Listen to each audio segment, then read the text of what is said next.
अंग्रेजी माध्यम के स्कूल खोल दिए, विश्वविद्यालय खोल दिए, ITI खोल दिए, IIT खोल दिए। अरे खोले ही तो हैं, हम बंद करने की योजना तो नहीं बनाई किसी चीज की। एक बच्चा भी ड्रॉप आउट होता है ना, वो बहुत खतरनाक बात है। ऐसा मत करो, ऐसा मत करो मंत्री महोदय। आने वाला समय कभी माफ नहीं करेगा आपको, मैं कहना चाहता हूं। ये सभापति महोदय, क्या एक गरीब बच्चे को इंग्लिश पढ़ने का अधिकार नहीं है? आप हम सब के बच्चे ना, वो प्राइवेट स्कूलों में पढ़ रहे, बड़ी बड़ी स्कूलों में पढ़ रहे। अरे आपके पोते और पोतियां कहां पढ़ रही हैं बताओ? मैं कहना चाहता हूं, अधिकारी बैठे हैं यहां पे, ऐसा जुल्म मत करो कि दानदाता द्वारा बना हुआ उसका सम्मान छीनने का काम करो आप। कभी माफ नहीं करेगी जनता आपको। घर बैठे कमाए 1500 रुपए प्रतिदिन, वो भी विदाउट इन्वेस्टमेंट। बस डाउनलोड करें बैंक साथी ऐप, फ्री ट्रेनिंग लेकर कमाना शुरू करें। बैंक साथी से जुड़कर 15 लाख लोगों के सपने हुए पूरे। अब बारी है आपकी।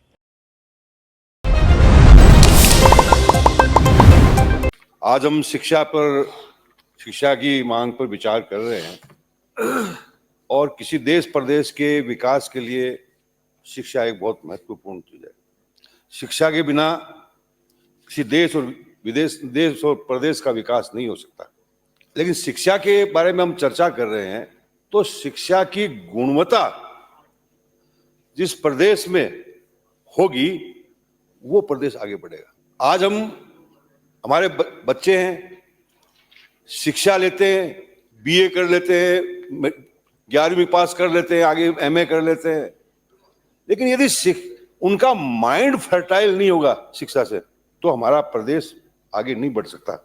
लेकिन एक बात बहुत ही अचंभित है कि जब भी सरकारें बदलती हैं, नई सरकार आती है, वो पुरानी सरकार की नीतियां, उनकी योजनाएं करने की कोशिश करती है। और आप तो माहिर हो इस चीज में, वाह वाह वाह वाह वाह, बहुत माहिर हो। आपने अपने राजनीतिक विचारधारा से आप बच्चों को पढ़ाना चाहते हो, उसी के हिसाब से सिलेबस बनाना चाहते हो। लेकिन मैं कहना चाहता हूं, ये सरकार है, ये सरकार आती जाती है।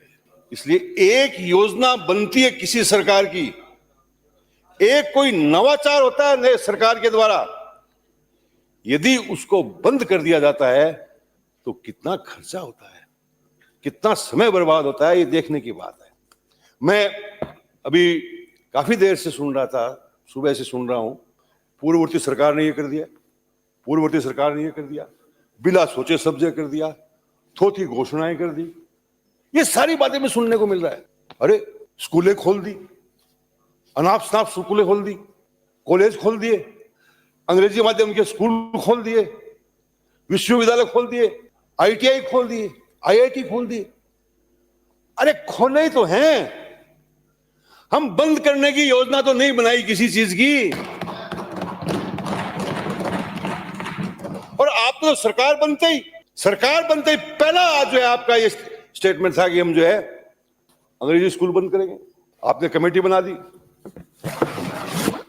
सभापति महोदय, हम लोग जो है आज शिक्षा में बात कर रहे हैं, एक स्कूल बंद होती है तो बहुत बड़ी तकलीफ होती है। आप मर्ज के नाम पे स्कूलें बंद कर रहे हो। आप मुझे बात बताओ, यदि संख्या कम है, नामांकन कम है, तो आप प्रयास होने चाहिए ये कि नामांकन कैसे बढ़े और वो स्कूल अच्छे से कैसे संचालित हो।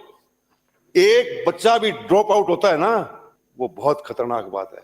ऐसा मत करो, ऐसा मत करो मंत्री महोदय। आने वाला समय कभी माफ नहीं करेगा आपको, मैं कहना चाहता हूं। ये हमने नीति बनाई, हर ग्राम पंचायत पे सीनियर स्कूल खोले, हर ब्लॉक में एक कॉलेज खोला, और 10वीं 11वीं और 12वीं में यदि बालिका किसी भी स्कूल के अंदर है तो उसमें कॉलेज की घोषणा की। कोई करके तो दिखा दो।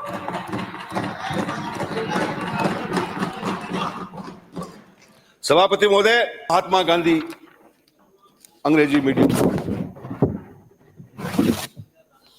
आज इसको बंद करने की बात चल रही है। मैं एक ही बात पूछना चाहता हूं मेरे साथियों से, सभापति महोदय, क्या एक गरीब बच्चे को इंग्लिश पढ़ने का अधिकार नहीं है? है उसको अधिकार। आज गरीब का बच्चा इस अंग्रेजी स्कूल में पढ़ रहा है। आप हम सब के बच्चे ना, वो प्राइवेट स्कूलों में पढ़ रहे हैं, बड़ी बड़ी स्कूलों में पढ़ रहे हैं। अरे आपके पोते और पोतियां कहां पढ़ रही है बताओ? आपकी पोते और पोतियां अंग्रेजी स्कूल में पढ़ रहे हैं, महंगी में। एक गांव का बच्चे के लिए स्कूल खोला, और स्कूल ऐसे नहीं खोला, स्कूल एक सोच के साथ खोला। सबसे पहले एक जिले के अंदर खोला, जब उसकी सफलता को देख करके एक ब्लॉक में खोला, उस ब्लॉक की सफलता को देख करके फिर जो है गांव में स्कूल खोला। और आप कहते हैं कि आपने स्कूल को जो है उसी स्कूल में खोल दिया। गांव की रजामंदी ली गई, गांव वालों के कहने पर इंग्लिश मीडियम स्कूल खोला। प्रयास ये रहे कि जिस गांव में 2 विद्यालय है उसमें एक अंग्रेजी खोले जाए, लेकिन डिमांड थी लोगों की। मैं कहना चाहता हूं, ये विचार छोड़ दीजिए आप, इंग्लिश स्कूल बंद करेंगे। नहीं तो मैं कहना चाहता हूं 5 साल बाद आप जाओगे, 4 साल बाद में जनता माफ नहीं करेगी आपको, माफ नहीं करेगी। एक ही मतलब, और पार्लियामेंट की बता दो। देखिए, मैं सभापति महोदय कहना चाहता हूं कि इंग्लिश स्कूल में कोई कमी है, कमी हो सकती है, नया नवाचार है। इस कमी का सुधार कैसे हो, इस पर विचार होना चाहिए। ये अच्छे टीचर नहीं है तो टीचर लगाने चाहिए। यदि टीचर जो है आपको सिलेक्शन करने तो सिलेक्शन करिए, भर्ती करिए अंग्रेजी स्कूल, कौन रोक रहा है आपको? लेकिन आप में तो ये सब काम करने का मादा नहीं है, बंद करने की बात सोचते हो। कितनी सूचनाएं लेते हैं आप स्कूलों के अध्यापकों से, चुनाव कराते हैं, बीएलओ बनाते हैं, गैर शैक्षणिक कार्य में सारा समय बर्बाद होता है और हमारा राजस्थान का बच्चा सफर कर रहा है। इसके ऊपर विचार करना चाहिए, ये मेरा निवेदन है। सभापति महोदय, सरकार बनते ही कहा, बड़े जोरों से कहा, हम 1 साल के अंदर अंदर सारे रिक्त पद भर देंगे। क्या हुआ? टाइफिस क्या हुआ बताओ? मंत्री जी बताओ तो सही, आप बहुत सीनियर सदस्य हो। 1 फरवरी तक माध्यमिक शिक्षा विभाग में 3,71,126 पदों में से 1,16,442 पद रिक्त हैं। आपके द्वितीय श्रेणी अध्यापक 8,332, लेवल द्वितीय के अध्यापक 4,387, लेवल फर्स्ट के 6,286 और शारीरिक शिक्षक के 1,184 पद खाली हैं। 20,000 पद खाली पड़े। सभापति महोदय, हमने स्कूल खोले, निश्चित रूप से खोले, लेकिन फिर सरकार बदल गई तो आपका काम क्या है ये बताओ मुझे? क्या आप कमी निकालते रहोगे हमारी? क्या पिछली सरकार ने ये कर दिया? अरे आप क्या करने वाले हो? स्कूल हमने खोले तो अध्यापक लगाइए, आप कौन रोक रहा है आपको? आपको राजस्थान की जनता ने बैठाया है यहाँ पे, तो आप करिए ये काम। लेकिन हमने स्कूल खोले, पद भी स्वीकृत किए। 4 वर्षों में 6,273 सीनियर स्कूलों में 19,000 पद रिक्त हैं। प्रदेश में वरिष्ठ अध्यापक और व्याख्याताओं के 52,000 पद रिक्त हैं। आपने सबसे छोटी भर्ती लेवल 4,331 की निकाली है, जो 12 साल में सबसे छोटी भर्ती। सभापति महोदय, मैं अभी कॉलेज शिक्षा के बारे में बात करना चाहता हूं। हमारे उप मुख्यमंत्री जी बहुत भले आदमी और एकदम ग्रामीण क्षेत्र से जुड़े हुए व्यक्ति, लेकिन मैं एक बात पूछना चाहता हूं आपको कि कांग्रेस सरकार ने हमारे प्रदेश के बच्चे विदेश में जाकर के पढ़ाई करें, क्या उनको अधिकार नहीं है? हमने एक योजना बनाई, राजीव गांधी स्कॉलरशिप योजना बनाई, आपने नाम बदल दिया, कोई बात नहीं, बदलने के तो आपकी जो है, अब आप बदलते ही रहते हो नाम, तो यही काम बचा है, बस बदलिए। हमने 500 छात्र प्रत्येक साल भेजने का निर्णय था, आप तो 300 कर दिए, कर दीजिए, कोई बात नहीं। लेकिन अब हालात क्या बने हुए हैं, आपके कमिश्नरेट के चक्कर काट रहे हैं लोग। 2024-25 में आवेदन तो आपने मांग लिए, लेकिन सूची क्यों नहीं निकाल रहे भाई? आप बताओ तो सदन को, आप जवाब दे तो बताना इस बात को कि क्या उन बच्चों का क्या कसूर है जिन्होंने बाहर विदेशों में यूनिवर्सिटी में जो है अध्ययन के लिए एडमिशन ले लिया, वो पढ़ना चाहते हैं। और आप कम से कम अपनी नीति तो स्पष्ट करिए।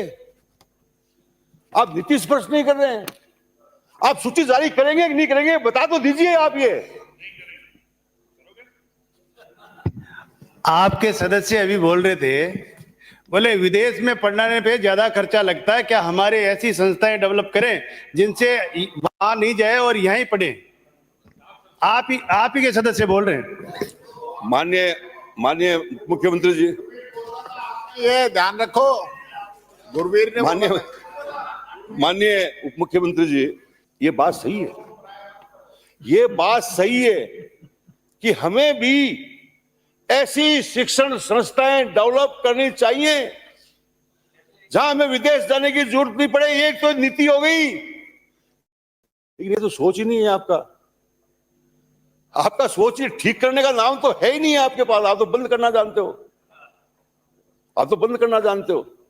तो मैं आपसे निवेदन करना चाहता हूं कि हमारे बच्चे जो है, राजस्थान के बच्चे विदेश में पढ़ने से वंचित हो रहे हैं, उनका भविष्य अंधकार में है, उनके माता पिता बहुत चिंतित हैं। कृपया करके आप जो है इन बच्चों की फीस का भुगतान करा दें तो आपकी बड़ी बहुत बहुत कृपा होगी, बहुत बहुत बधाई देंगे हम सब लोग आपको। तो वही तो बोल रहा हूं कि फीस का भुगतान नहीं हो रहा। ऐसा नहीं है कि ये योजना आनंद फानंद में लागू की गई, इसकी कैटेगरी बनाई गई है, E1, E2, E3, ये कैटेगरी वाइज बनाई गई है। और उस कैटेगरी के लिए आपने भी माना है, आपने जो है कमिश्नरेट के अंदर आपने स्टाफ भी लगा रखा है, सरकार का खर्चा भी कर रहे हैं, लेकिन सूची जारी नहीं कर रहे। आपके मन में क्या है मुझे पता नहीं। मैं मेरे विधानसभा क्षेत्र के बारे में कुछ बोलना चाहता हूं। तारानगर में 4 महाविद्यालय है, 4 महाविद्यालय। एक महिला बालिका महाविद्यालय, एक लड़कों का कॉलेज है और एक सावा के अंदर कॉलेज है। आज मैं निवेदन करना चाहता हूं कि बच्चों की जिंदगी से खिलवाड़ मत कीजिए। सावा के अंदर कॉलेज खुला, 12 करोड़ रुपए एक दानदाता ने लगाए हैं। क्या शानदार स्कूल खुला है। मुख्यमंत्री जी भजनलाल जी ने उसका उद्घाटन किया है। अरे मुख्यमंत्री जी के द्वारा उद्घाटित कॉलेज जिसमें मात्र 1 लेक्चरर है, और वो भी दूसरे वो क्या बोल उसमें आता है, कार्य व्यवस्था में। आप थोड़ा बहुत तो देखो। अरे मुख्यमंत्री जी ने उद्घाटन किया है तो उप मुख्यमंत्री जी आपका फर्ज बनता है कि आप तुरंत वहां स्टाफ लगाएं। चारों स्कूलों में यही हालत है।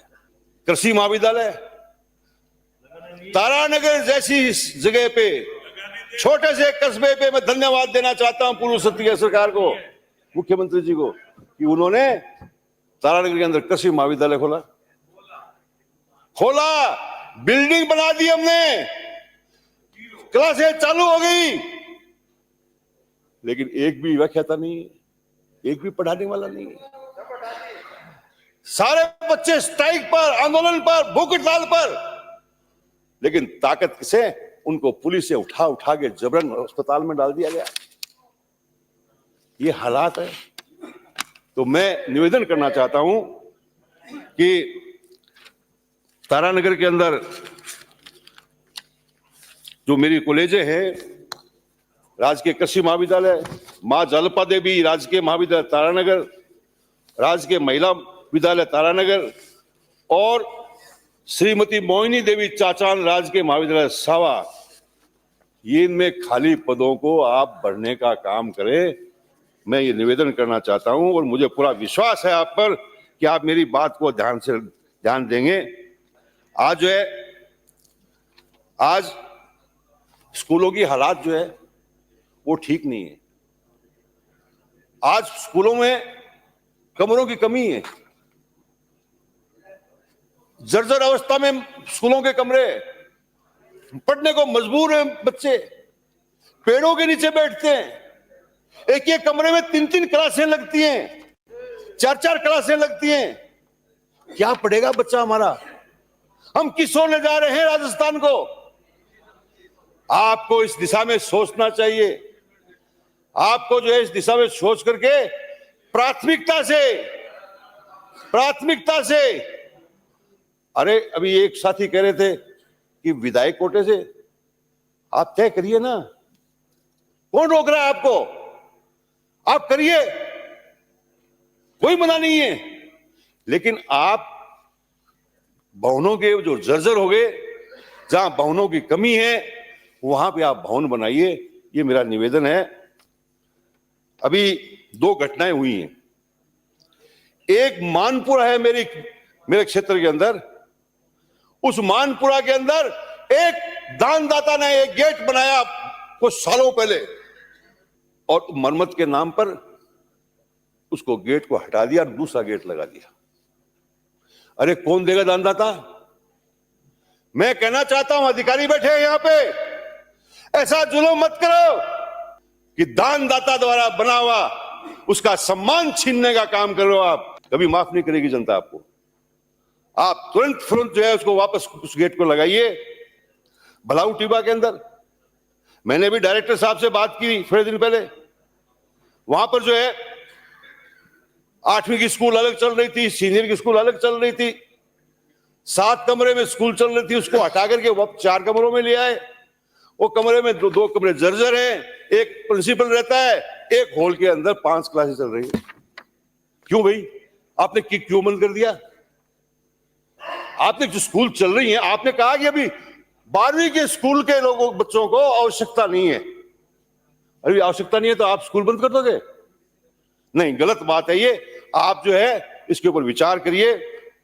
मेरे क्षेत्र के अंदर मेरे सीनियर स्कूल है पूनरास में, गाजुआस में, पुंसीसर में, सरायण में, ढाड़ी आसा में। इनमें विज्ञान संकाय खोलने की आवश्यकता है। मैं मांग करता हूं आदरणीय मुख्यमंत्री जी से और हमारे शिक्षा मंत्री जी से कि जब भी आपके संसाधन हो, जब भी आप जो है स्कूल खोलें, तो ये इन स्कूलों के अंदर विज्ञान संकाय खोलने का काम करें।